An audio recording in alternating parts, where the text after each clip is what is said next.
Hello everyone, welcome. I'm No02 and thank you for watching this video. I have here today a deck specifically made for Act 5, made for Hoffman, and it's made to be played with human teammates. That's right, not the bots. This is not a solo deck. This is a support deck, but we support the team in literally every other way except for giving them health. So we're sort of like an off support. We give everything else. We give them extra copper, extra stuff to throw and to use. We give them extra ammo. We can help them sustain it over time. And we still have all the other typical tools that I like to have in my decks, where we can deal with the horde very comfortably. We can deal with mutations very comfortably. A little bit of movement speed, use speed, fresh bandage, all the other stuff that all the little details that I like to have in my decks. And so we'll start off at the very top. Hazard pay, share the wealth. Typically, I like to say when it comes to playing with random people, you pick hazard pay if you don't trust your teammates. If you do trust your teammates, you take share the wealth. We got the best of both worlds here. We actually cut out grenade pouch because we're playing as Hoffman. That's sort of like what I love about playing some of the characters or making decks specifically around a character, is that it offers you the opportunity to cut corners when it comes to some stuff. And Hoffman is, I mean, probably the best character in the game. And for one of those reasons, it's just the fact that we can literally cut a card out of our deck. We can cut grenade pouch out of our deck, or keep it in if we want to go extra grenades. But for the most part, 4 grenades is enough in a lot of these missions, especially in Act 5. A lot of the missions are fairly short in length, so sometimes up in difficulty. And so I find that we can just cut grenade pouch out with Hoffman. We don't need it. He's got the passive that does it already.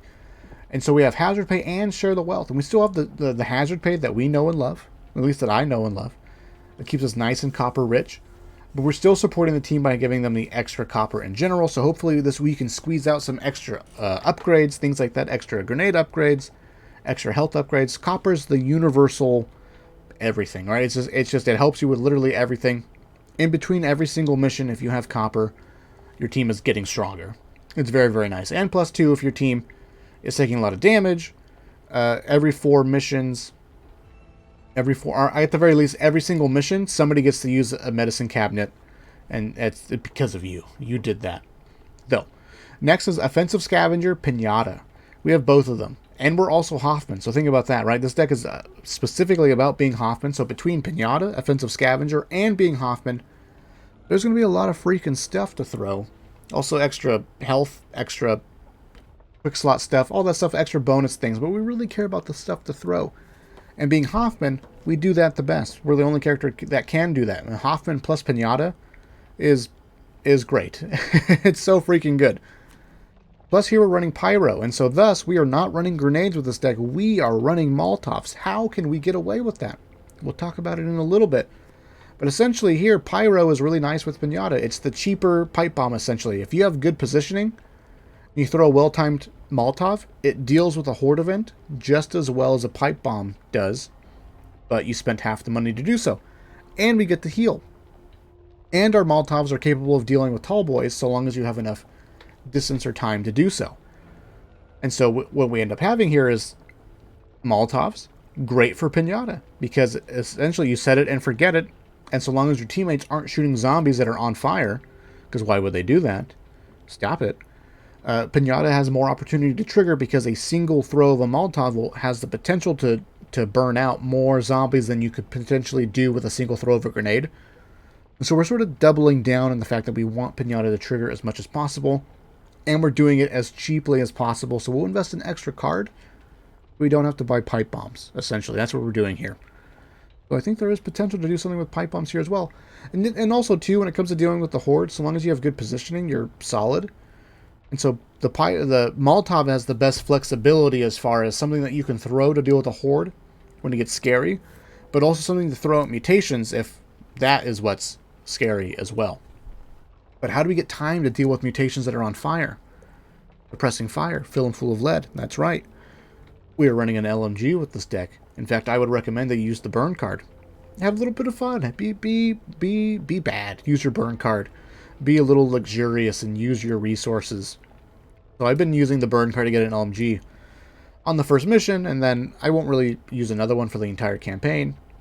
But just for the most part, so we can have the opportunity to activate suppressing fire, This is super duper cool. I still think I need to make a video about filling full of lead specifically because there's some, for the most part, it doesn't work on every weapon. But the gist of it is the only two guns that can sort of naturally get to that maximum stack of 20 is the RPK or the 249, right? M249, right? The two LMGs essentially, right? So this actually ends up making a lot of sense to just increase our damage, increase our overall DPS, our fire rate. Increased fire rate means that potentially more opportunity to trigger suppressing fire in less amount of time. Once you get that tall boy locked down, these two cards alone and your LMG are typically more than enough to deal with a tall boy by yourself, given that you have the inkling of space. But not only that, with the increased damage and fire rate, our DPS is growing over the course of our shooting, and that gives a lot of potential for stumbling a lot of things, depending on our LMG setup. And if try the RPK. RPK is pretty good at stumbling, and as it picks up in that fire rate, it has the potential to stumble tall boys. It's pretty freaking cool. It's really freaking cool, actually. And so that's it. We've basically replaced, between having an extra grenade slot and grenade damage, we've just invested into an LMG essentially with these two cards and just those two cards alone. And now at this point in time, we have the ability to deal with the Horde, we have the ability to deal with mutations, and we have the ability to deal with attrition by generating extra resources. And at this point, where can we go? We can go literally anywhere with this. But I started to sort of go down the Hoffman style support track here. Ammo for all on your mark, plus Hoffman's natural bonus ammo. That extra 20% ammo for the entire team, including ourselves, gives us a little bit more value out of every single trigger of on your mark. And so essentially we can just help boost our ammo over time. And for the most part, if you're smart about when you use your LMG and how you're using it and how you're using your secondary, pretty much never have ammo issues for me when it came to running my LMG. Though if I did have teammates who were also running an AR weapon and they asked for ammo, I typically wouldn't give it to them. We've already given them 20% and on your mark. What do you want from me? You can't have my AR ammo. It's my AR ammo. It's my ammo. Anyways, so, and now we support the team with ammo. And again, another means in which we as the passive support Hoffman are helping the team with attrition. So your teammates now who run around and shoot their gun wildly and burn 40 rounds into 5 zombies, we help them. Though there is no cure, I imagine. Next is Cold Brew Coffee. Ultimate utility card. We can go anywhere with this deck. And so, one thing that's really important about the LMG is actually swap speed and aim speed. And so, we get the reload speed. So Cold Brew Coffee, I think, is like a must-include card if you're going to be planning on using an LMG just in general, because it has all of the stats that we care about. But also for Act 5, the use speed is quite nice for all the doorbusters, and at the end when you're planting the bombs and things like that, a lot of use speed potential and things like that in Act 5. And so I just really like this card in general. I've always really liked this card. But especially if you're running the RPK, the aim speed and the swap speed are actually really valuable for that weapon, because it feels like 1,000,000 pounds or whatever. It's just, so I love Cold Brew Coffee. Run like hell and then superior cardio. Bare bones, bare minimum. This is a tool for ourselves. We pick up the sprint speed, extra stamina, and the scaling of sprint efficiency that we love when it comes to growing our stamina bar over time. And so we just have the basic tools here. We can't really speed clutch with this. We have maybe just the potential to do so. A little bit of sprinting, a well-placed Molotov, some punching, and you can probably make it work. But we have just the basic tools of maneuvering, dodging things, getting into safe spaces a little bit faster, right? Getting out of sketchy situations. Because if you can get yourself into a corner, and we can do so faster and better because our teammates don't know the value and power of sprint speed just in general. Once we get there, we whip out the RPK, the LMG, and we can provide covering fire and suppress mutations. And if you suppress the mutations, you suppress all of the ridden around it. It's very, very cool. And so just for us as an individual, this is a great tool for our own survival. But in some niche situations where you can get into a safe spot, you can then play Overwatch and protect your teammates who are, I don't know, scrambling wildly out in the open. It's great. Next is Food Scavenger. I will say that when it comes to passively providing the team health, amped up is better. But I really do like, I love Food Scavenger. Let me know in the comments if you think I'm crazy for how much I love Food Scavenger. It's not going to be providing a whole bunch of healing over the course of a mission. It doesn't provide a tremendous amount of food on any of the given maps. It will vary from map to map. What I love about Food Scavenger, though, is those little buffs. I think they're fun. I think they're cool. I think they're neat. In addition to that, though, I have fresh bandage here, but in theory, we could run safe room recovery. Right? But Act 5 is short. It's only 6 missions, so you get, 5 uses out of safe room recovery. Maximum. But sort of coupled with Food Scavenger, because peaches have a chance to spawn, which recover trauma, kind of like in real life, between safe room recovery and Food Scavenger, you can potentially help your team in a general sense recover trauma passively, right? Without you having to do anything and whatnot. And it's kind of cool. In addition to that, cereal is a really nice food for us to pick up and eat. Cereal gives reload speed and swap speed, and though it's not really a reliable source as far as us dealing with the LMG and things like that, I would recommend if you see cereal, pick it up. You need it the most. I just love the utility of Food Scavenger. It gives a little bit of everything. Plus now with Food Scavenger, it gives a little bit of health. Helps keep your team slightly healthy over the course of the mission. If you're not convinced, if you're not a believer in it, then just run. I would recommend just run Amped Up over Food Scavenger. If you're not convinced in the trauma recovery for safe room recovery, pull it out. Put in fresh bandage for yourself. Keep yourself healthy. Keep yourself strong.